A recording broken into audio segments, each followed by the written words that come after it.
اوه زندگی چگونه روزها بر سرم آمد. چی طور می گویم که من پگاه توی دارم، مگر همین طور می شود؟ اوه هیچ بار گفتن زبانم نمی گیرد. خیر می بینیم چی می شود.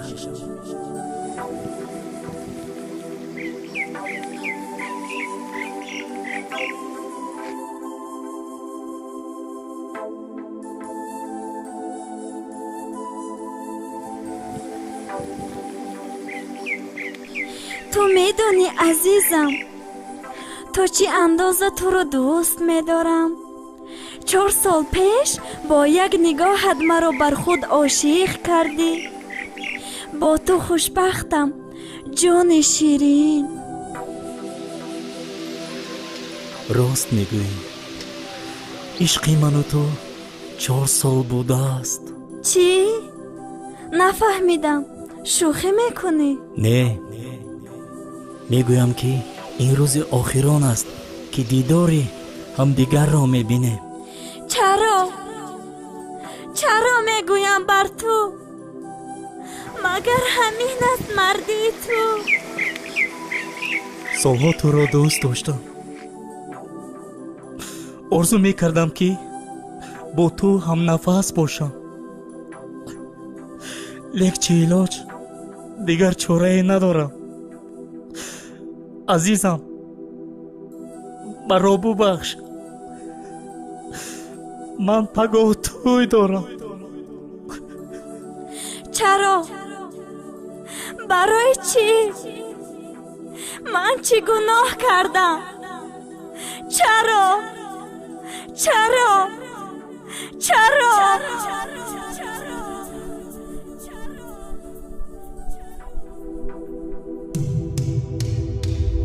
شبی تویت شبی گریان من بود. گلی رویت دیداری آخرین بود. شبی تویت شبی گریان من بود.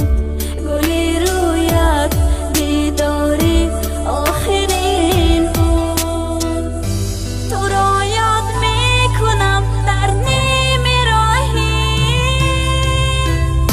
ندارم طاقت روزی جدایی.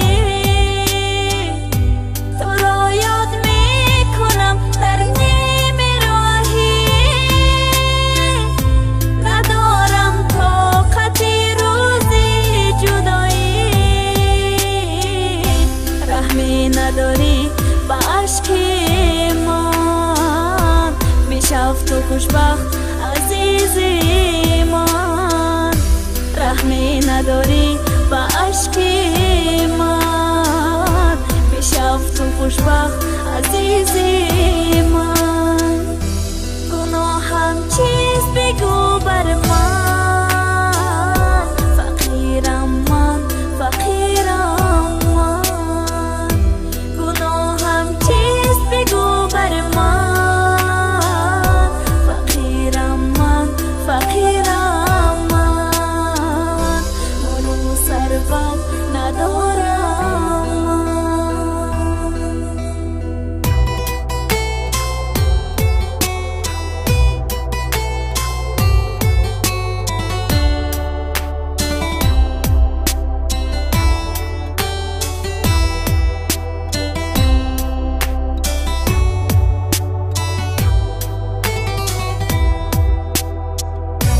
سوالهای داده بودی. آیله